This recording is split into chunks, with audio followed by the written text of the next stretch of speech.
Hello everyone, welcome to MD chemistry. पिछली video में मैंने बोला था आपको कुछ फॉर्मूलेज याद करने के लिए, है ना। Molality, normality, molality, mass percent, इससे रिलेटेड आज उससे रिलेटेड न्यूमेरिकल्स करेंगे, ठीक है। देखते हैं first numerical. A solution is prepared by adding 2 gram of substance A to 18 gram of water. Calculate mass percent of solute, ठीक है। सिंपल सा क्वेश्चन है। 2 ग्राम सोल्यूट है, उसको ऐड कर रखा है 18 ग्राम वाटर के अंदर। वाटर क्या है? सोलवेंट। और सोल्यूट क्या है? कोई सब्सटेंस ए है, वो क्या है? सोल्यूट है। 2 ग्राम सोल्यूट को ऐड कर रखा है 18 ग्राम सोलवेंट के अंदर। मास परसेंट ऑफ सोल्यूट निकालना है, ठीक है। कुछ भी नहीं है तो मास परसेंट ऑफ सोल्यूट निकाल लो। मास परसेंट ऑफ सोल्यूट कैसे निकालोगे? मास ऑफ सोल्यूट, जितना सोल्यूट का मास होगा, divided by mass of solvent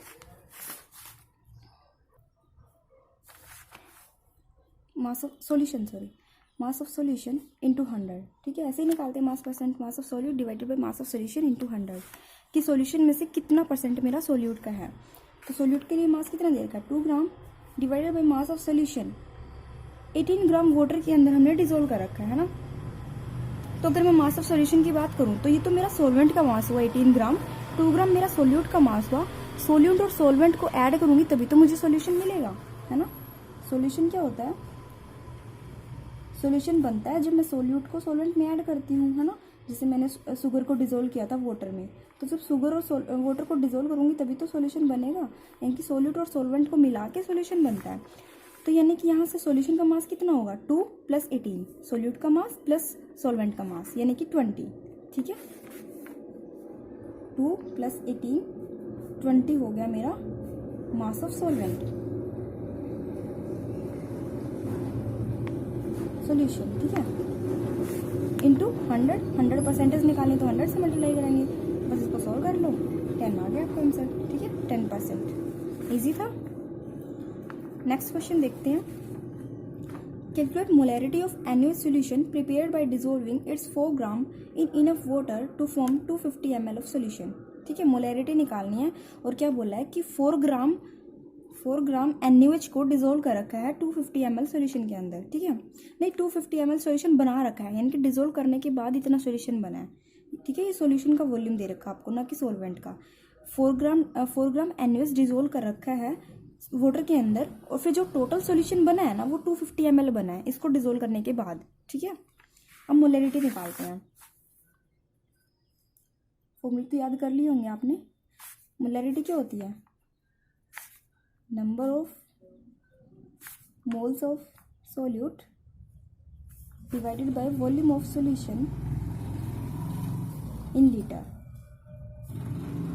यही होती है। अब नंबर ऑफ मोल्स कैलकुलेट करते हैं। Number of moles of solute, इसके लिए भी मैंने आपको फॉर्मूला बताया था। Number of moles of solute कैसे निकालते हैं? गिवन मास, जो क्वेश्चन में आपको मास दिया होगा सोल्यूट का, डिवाइडेड बाय मोलर मास, ऐसे निकालते हैं नंबर ऑफ मोल्स। अब गिवन मास आपको दे रखा है, कितना मास आपने डिसॉल्व किया। देखो यहाँ से 4 ग्राम मास को डिसॉल्व किया ना, तो गिवन मास कितना हुआ? 4 gram divided by molar mass. NaOH का मोलर मास निकालो सबसे पहले। मोलर मास ऑफ NaOH निकालोगे तो कैसे निकलेगा? इनके एटॉमिक मासेस को का ऐड अप करेंगे, है ना। सोडियम के लिए कितना होता है? 23 प्लस ऑक्सीजन के लिए कितना होता है? 16 प्लस हाइड्रोजन के लिए 1, ठीक है। 40 आ गया। तो यहाँ से डिवाइडेड बाय 40 यानी कि 1/10 यानी कि 0.1 आ गए number of moles. Number of moles आ गए 0.1। अब volume of solution in litre, solution का वॉल्यूम तो दे रखा है 250 ml, बट वो ml में दिया हो, आपको लीटर में चाहिए, ठीक है। वॉल्यूम कितना है? वॉल्यूम ऑफ सॉल्यूशन दे रखा है 250 ml। अब इसको लीटर में कन्वर्ट करना है ना, सिंपली कर लो। 250 इंटू मिली के लिए मैंने आपको बताया था ना, याद किए थे वो फॉर्मूले आपने। किलो क्या होता है, मिली क्या होता है, वहाँ से मिली होता है 10⁻⁻3, है ना। 10⁻⁻3 लीटर में कन्वर्ट हो जाएगा बस।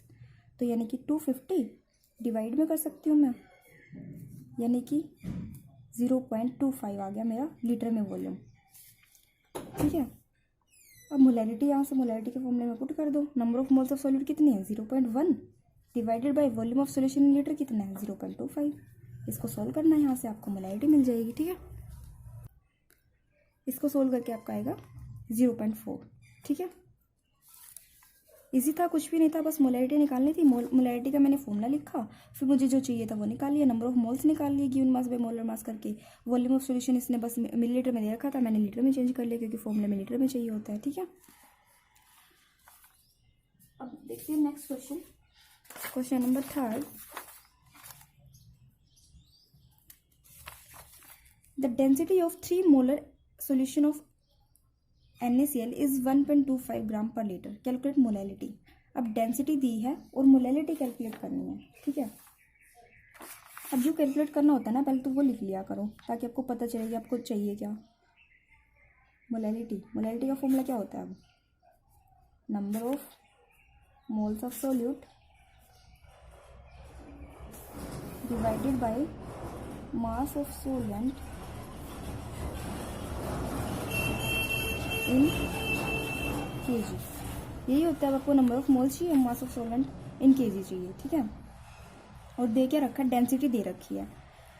अब डेंसिटी से कुछ समझ नहीं आ रहा, आपको दे रखा है 3 मोलर सॉल्यूशन, यानी कि मोलैरिटी की वैल्यू 3 दे रखी है। ठीक है, 3 मोलर सॉल्यूशन दे दिया ना, 3 मोलर सॉल्यूशन। कैपिटल M क्या होता है, मोलैरिटी, यानी कि इसने मोलैरिटी की वैल्यू दी है। 3 मोलर सॉल्यूशन का क्या मतलब है, 3 मोलर सॉल्यूशन ऑफ NaCl, इसका क्या मतलब है कि 3 मोल NaCl के डिजोल्व हैं 100 ml ऑफ सॉल्यूशन के अंदर, है ना। यही होती है मोलैरिटी, क्या होती है, number of moles of solute dissolve in 1000 ml of the solution. तो यानी कि इसका क्या मतलब हुआ, 3 moles of NaCl present in 1 litre of solution, 1 litre या फिर 1000 मिलीलीटर, यही मतलब हुआ। मोलैरिटी यही होती है, number of moles present in 1 litre of the solution. तो यहाँ से नंबर ऑफ मोल्स मुझे पता है और वॉल्यूम मुझे पता है, तो मैं यहाँ से, और डेंसिटी मुझे पता है ना। डेंसिटी क्या होती है, डेंसिटी के लिए फॉर्मूला होता है, डेंसिटी होती है मास बाय वॉल्यूम। ठीक है, अब डेंसिटी की वैल्यू इसमें दे रखी है 1.25 is equal to mass divided by volume. Volume कितना है, 1 लीटर, यानी मैं मिली लीटर में लूँगी तो क्या लूँगी इसको 1000 मिलीलीटर। मैं ऐसे मास निकाल लूँगी। अब मास कैसे निकालोगे, 1.25 इंटू 1000। ठीक है, बाई 100 करेंगे, 20 कैंसिल, ये आ गया आपका मास, ये आ गया आपका mass of solution. Mass of solution कितना आ गया, इतना आ गया, 1250 आ गया mass of solution. Mass of solution क्यों आया ये, क्योंकि डेंसिटी इसने सॉल्यूशन की दे रखी है ना, तो डेंसिटी के फॉर्मूले से हमने मास निकाला है। तो फिर जो ये मास आया है किसका आया है, सॉल्यूशन का मास आया है। अब नेक्स्ट स्टेप क्या होगा, मैं ना सोल्यूट का मास में निकाल लेती हूँ। ठीक है, ये मास ऑफ सॉल्यूशन आया डेंसिटी वाले फॉर्मूले से, मास ऑफ सोल्यूट निकाल लेते हैं।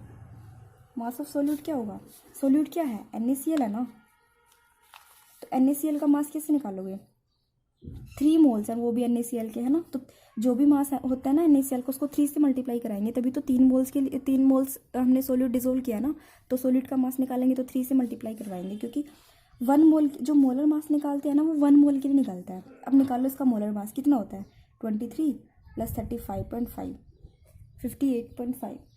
ठीक है, ये मोलर मास है। मोलर मास है मतलब NaCl के 1 मोल का मास है ये, और मेरे क्या है 3 मोल हैं NaCl के, तो मास ऑफ सॉल्यूट मैं निकाल लूँगी तो 3 से मल्टीप्लाई कराऊंगी इसको। ठीक है, 58.5 को 3 से मल्टीप्लाई, समझ आ गया क्यों करवाइए, क्योंकि 3 मोल्स NaCl के प्रेजेंट हैं। तो आपका मल्टीप्लाई करके आएगा 175.5 ग्राम। अब ये मास ऑफ सॉल्यूट आ गया, मास ऑफ सॉल्यूशन आ गया। ठीक है, अब फॉर्मूले में आपको क्या चाहिए था, number of moles of solute चाहिए थे। नंबर ऑफ मोल्स तो सीधा ही पता है आपको, 3 मोलर सॉल्यूशन दिया मतलब 3 मोल्स हैं, है ना। नंबर ऑफ मोल्स तो सीधा ही पता थे। अब मास ऑफ सॉल्वेंट निकालने के लिए सारा पंगा किया। अब मास ऑफ सॉल्वेंट चाहिए, तो मैं क्या करती हूँ, सॉल्यूशन मेरा बनता है सोल्यूट और सॉल्वेंट को मिला के। ठीक है, तो मुझे अगर सॉल्वेंट का मास चाहिए ना, तो मैं क्या करूँगी, सॉल्यूशन में से सोल्यूट का मास माइनस कर दूंगी, तो मुझे सॉल्वेंट का मास मिल जाएगा, है ना। सॉल्यूशन के मास में से मैं सोल्वेंट का मास, सोल्यूट का मास अगर माइनस कर दो तो मुझे मास ऑफ सॉल्वेंट मिल जाएगा।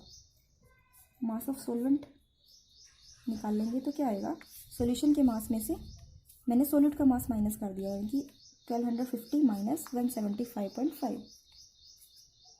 यह है 1074.5, ठीक है, ग्राम में है। अब आपको मास किस में चाहिए, किलोग्राम में चाहिए, क्योंकि फॉर्मूले में किलोग्राम में होता है। अब इसको किलोग्राम में कन्वर्ट कर लो, तो इंटू 10⁻³ से मल्टीप्लाई कराओगे, यानी कि सोल्व करोगे तो आएगा 1.0745, ठीक है। ये आएगा आपका mass of solid in KG. बस मोलैरिटी निकाल लो। Number of moles of solid कितने हैं, 3 मोल्स हैं, divided by mass of solvent, मैंने निकाल लिया, मास ऑफ सॉल्वेंट केजी में भी कन्वर्ट कर लिया, 1.0745, ठीक है। इसको सोल्व करोगे तो आपका आंसर आएगा 2.79 मोल पर केजी, ठीक है। ये आपकी मोलैरिटी आ जाएगी 2.79। इजी था, कुछ भी नहीं था। मास ऑफ सॉल्वेंट इन केजी चाहिए था, उसके लिए मुझे ना सॉल्यूशन का मास भी निकालना पड़ा, सॉल्यूट का मास भी निकालना पड़ा। सॉल्यूशन के मास में से मैंने सॉल्यूट का मास माइनस किया, मास ऑफ सॉल्वेंट मिल गया, ठीक है। मास ऑफ सॉल्वेंट चाहिए था, नंबर ऑफ मोल्स तो थे ही, तो यहाँ से मोलैरिटी निकल गई। Next question, a solution of oxalic acid is prepared by dissolving 0.63 gram of acid in 250 centimetre cube of the solution. Molarity calculate करो और नॉर्मेलिटी कैलकुलेट करो, ठीक है। बता दिया आपको कि 0.63 ग्राम मास ऑफ सॉल्यूट दे दिया, वॉल्यूम दे दिया, और बता दिया सॉल्यूट क्या है, और आपको निकालनी है मोलैरिटी और नॉर्मेलिटी। पहले मोलैरिटी निकालते हैं। मोलैरिटी क्या होती है, number of moles of solute, number of moles of solute bye volume of solution in litre. Number of moles निकाल लो। अब क्या होता है, गिवन मास बाय मोलर मास।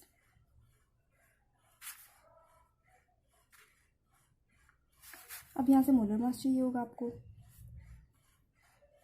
किसका, COOH ट्वाइस, मैंने 2 बार लिख लिया, और साथ में 2 मॉलिक्यूल्स ऑफ वाटर, यही है सॉल्यूट। यहाँ से मोलर मास निकाल लो, ध्यान से निकालना। 2 कार्बन है तो मैंने 2 से मल्टीप्लाई किया, कार्बन के मास को कितना होता है 12, प्लस ऑक्सीजन कितनी है 4 इंटू एक ऑक्सीजन का मास कितना होता है 16, ठीक है, प्लस 2 हाइड्रोजन के लिए 2 ऐड किया, प्लस यहाँ से कितने 4 हाइड्रोजन और हैं 4, प्लस 2 ऑक्सीजन और हैं, 2 से मल्टीप्लाई है ना, 2 ऑक्सीजन और हैं तो 16 और 16 32, ठीक है। इसको सोल्व करो, 24 प्लस 64 प्लस 6 कर लिया इसको मैंने, प्लस 32, इसको सोल्व करके तो आएगा आपका 126 ग्राम पर मोल। ये आ गया आपका मोलर मास, ठीक है। तो मोलर मास आ गया। अब given mass by molar mass करके नंबर ऑफ मोल्स निकालेंगे। गिवन मास कितना है 0.63, डिवाइडेड बाय मोलर मास मैंने निकाली है 126। तो यहाँ से इसको सोल्व करेंगे तो आपके नंबर ऑफ मोल्स आएंगे 0.005 मोल आ जाएंगे, ठीक है। नंबर ऑफ मोल्स आ गए, मोलैरिटी निकाल लो बस। मोलैरिटी क्या होती है, number of moles of solute, number of moles of solute आ गए 0.005, divided by volume of solution in litre. Volume of solution कितना है, अब यहाँ देखो वॉल्यूम है 250 सेंटीमीटर क्यूब, और सेंटीमीटर क्यूब होता है ml के इक्वल, यानी कि 250 ml दे रखा है। इसको फिर कन्वर्ट करना पड़ेगा लीटर में, है ना। तो मैं क्या करती हूँ 250 इंटू 10⁻³ यानी कि 250 डिवाइड बाई यानी कि 0.25 वॉल्यूम आ गया मेरा लीटर में, है ना। लीटर में चाहिए होता है ना मोलैरिटी में, ठीक है। अब इसको यहाँ से सोल्व करोगे तो आपको आंसर मिलेगा 0.02 मोल पर लीटर। ये आ गई आपकी मोलैरिटी, ठीक है। कुछ भी नहीं था, मोलैरिटी का फॉर्मूला लिखा, नंबर ऑफ मोल्स चाहिए थे, जैसे पहले कैलकुलेट किए वैसे कैलकुलेट कर लिए, वॉल्यूम चाहिए था लीटर में, मैंने लीटर में कन्वर्ट कर लिया, ठीक है। अब नॉर्मेलिटी निकालनी है, नॉर्मेलिटी निकालते हैं। नॉर्मेलिटी के लिए फॉर्मूला क्या होता है, gram equivalent of solute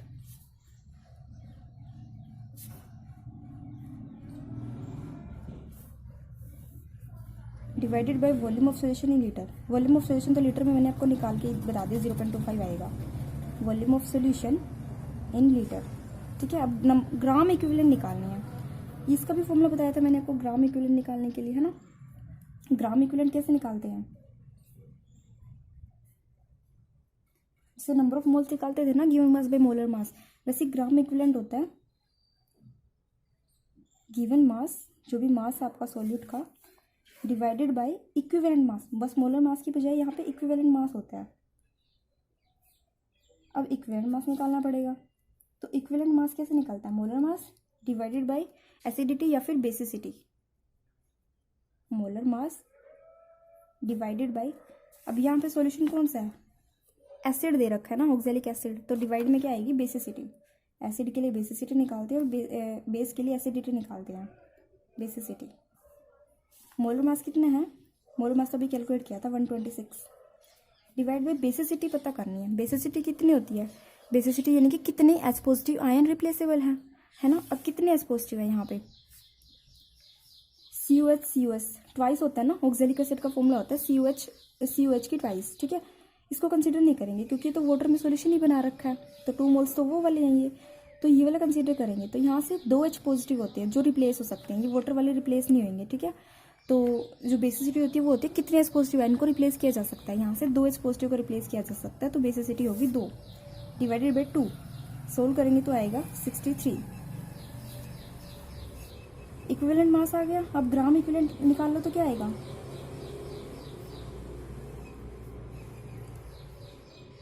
gram equivalent आ जाएगा। गिवन मास कितना है?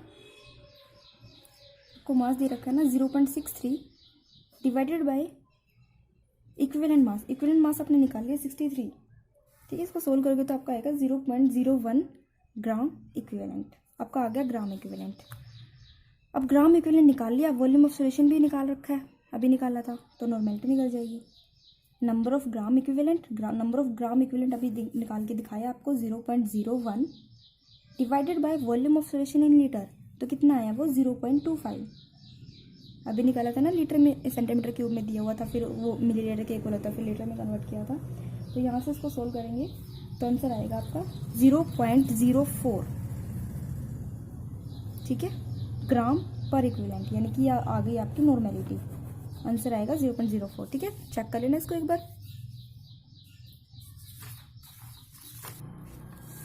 क्वेश्चन नंबर 5, कैलकुलेट मोलैरिटी और मिक्सिंग। मोलैरिटी कैलकुलेट करनी है जब मिक्स किया है 100 ml of 0.2 molarity H2SO4 with 50 ml of 0.1 molarity HCl, कि जब H2SO4 और HCl सॉल्यूशन को मिक्स किया ना, तब एक नई मोलैरिटी आएगी। जब 2 सॉल्यूशन को मिक्स करेंगे वो मोलैरिटी कैलकुलेट करनी है, ठीक है। तो इसको क्या करोगे आप? ये वाला फॉर्मूला यूज़ करोगे। 2 सॉल्यूशन को मिक्स किया ना, M1V1 plus M2V2 is equal to M3V3, ठीक है।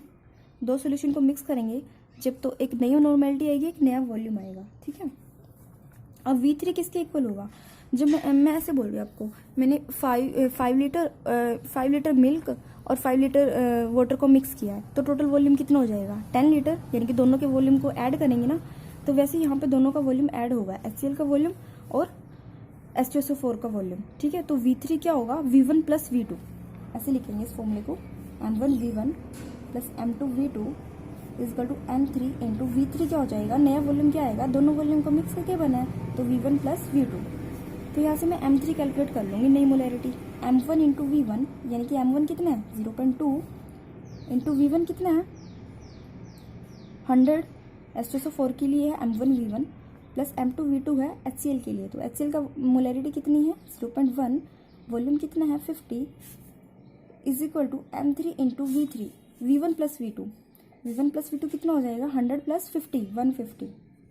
तो यहाँ से मैं M3 की वैल्यू निकाल लूँगी, 0.2 इंटू 100 प्लस 0.1 इंटू 50, ये डिवाइड में आ जाएगी ये चीज़ 150, ठीक है। यहाँ से आपकी नई मोलैरिटी आ जाएगी 0.167 आंसर आएगा, ठीक है। चेक कर लेना।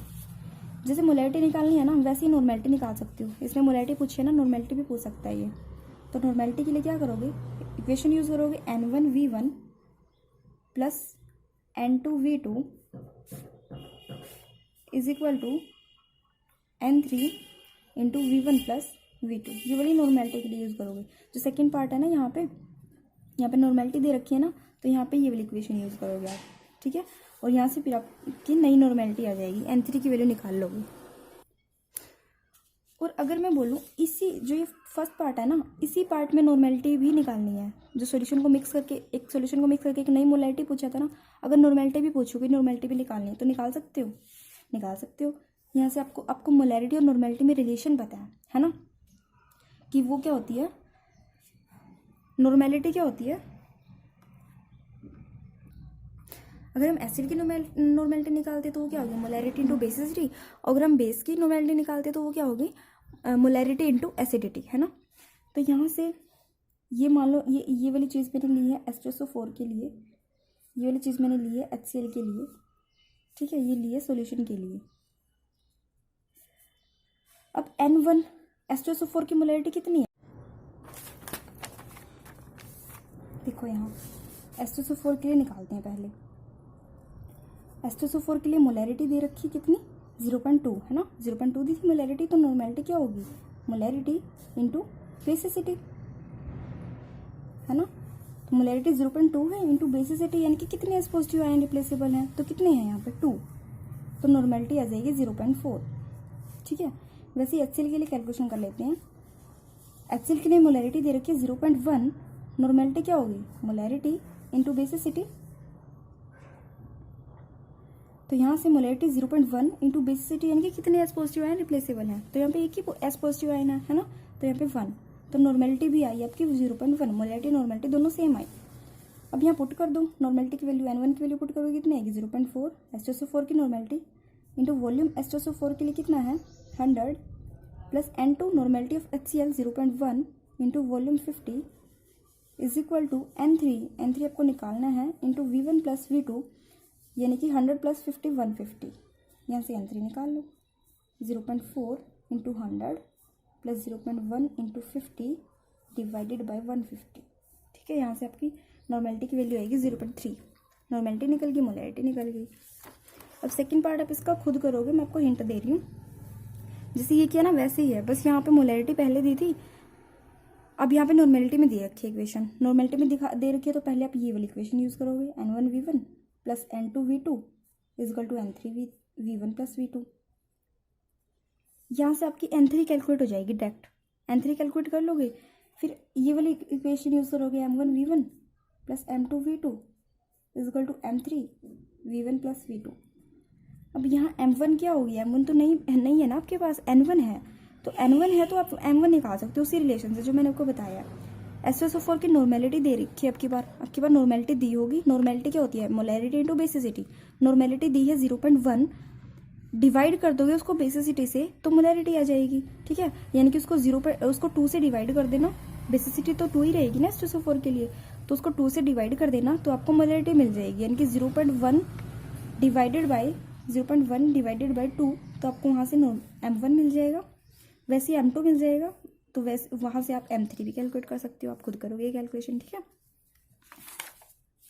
अब देखते हैं लास्ट क्वेश्चन नंबर 6।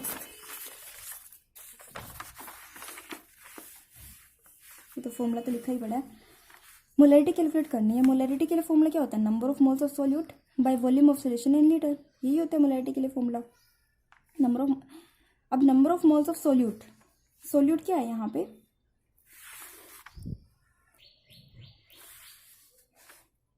अब यहाँ इस फॉर्मूले की आपको जरूरत नहीं पड़ेगी, ठीक है। मोलैरिटी क्या होती है, number of moles of solute present in 1 litre of solution, है ना, यानी कि कितने नंबर ऑफ मोल्स प्रेजेंट है 1 लीटर के अंदर, वही होती है मोलैरिटी, है ना। तो 1 लीटर ऑफ वाटर का क्या मतलब है, अब 1 लीटर ऑफ वाटर, यानी कि 1 लीटर को मैं लिख सकती हूँ 1000 सेंटीमीटर क्यूब, यानी कि 1000 ग्राम, ठीक है। 1 लीटर ऑफ वाटर किसके बोलेगा, 1000 ग्राम के, आप वहाँ उसे भी निकाल सकते हो, मास पर यूनिट वॉल्यूम से वहाँ से निकाल सकते हो, मास निकल जाएगा, ठीक है, 1 लीटर वॉल्यूम के लिए। तो यहाँ से निकाल के दिखाऊँ आपको, डेंसिटी होती है मास बाय वॉल्यूम, ठीक है। तो यहाँ से डेंसिटी वाटर की कितनी होती है 1 ग्राम, तो 1 इज इक्वल टू मास निकालना है डिवाइडेड बाय वॉल्यूम कितना है 1000 ml, क्योंकि 1 सेंटीमीटर क्यूब 1 ml के इक्वल होता है, 1 ग्राम के इक्वल नहीं होता, ये कैलकुलेशन करने के बाद आया है, 1 सेंटीमीटर क्यूब 1 ml के इक्वल होता है। तो अब यहाँ से मास निकालोगे ना आप, तो यहाँ से निकल जाएगा 1000 ग्राम, ठीक है, ये यहाँ मल्टीप्लाई में जाएगा ना 100, तो मास निकल जाएगा आपका 1000 ग्राम, तो ये ऐसे निकलता है मास, डेंसिटी 1 होती है। तो यहाँ से आप क्या मिल गया, मास ऑफ वाटर मिल गया, ठीक है, यानी कि 1000 ग्राम ऑफ वाटर। अगर मैं यहाँ से नंबर ऑफ मोल्स निकालूँ तो नंबर ऑफ मोल्स कैसे निकलेंगे, given mass by molar mass. Given mass कितना आ गया, 1000 ग्राम, डिवाइडेड बाय मोलर मास कितना होता है वाटर का, 18, ठीक है। तो यहाँ से नंबर ऑफ मोल्स निकल जाएंगे आपके 55.5। तो नंबर ऑफ मोल्स निकल गए। ये नंबर ऑफ मोल्स वही तो है कि कितने मोल्स प्रेजेंट है मेरे मैंने वॉल्यूम कितना लिया है यहाँ पे, वॉल्यूम 1 लीटर ही तो लिया है, 1 लीटर वॉल्यूम लिया है और नंबर ऑफ मोल्स इतने आ गए। और मोलैरिटी क्या होती है कि number of moles of solid present in 1 litre of the solution. तो 1 लीटर सॉल्यूशन जब लिया तो इतने नंबर ऑफ मोल्स आ गए, मतलब ये क्या मोलैरिटी है ये, ठीक है। तो मोलैरिटी आपकी आ गई, मोलैरिटी आ गई 55.5, ठीक है। Number of moles he molarity क्यों हुआ, क्योंकि नंबर ऑफ मोल्स मैंने निकालने हैं 1 लीटर ऑफ वाटर के अंदर।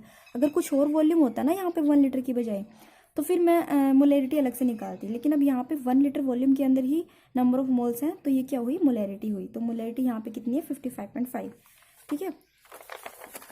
अब यहाँ से एक और न्यूमेरिकल करते हैं छोटा सा बस। परसेंटेज ऑफ एलिमेंट, किसी भी एलिमेंट की अगर परसेंटेज पूछे ना आपसे तो कैसे निकालोगे, फॉर्मूला होता है number of parts bye mass of element. जो जिस भी एलिमेंट की परसेंटेज पूछेंगे उसका मास divided bye molar mass of compound into 100, ठीक है। जैसे एग्जांपल है, calculate percentage composition of various elements in MgSO4।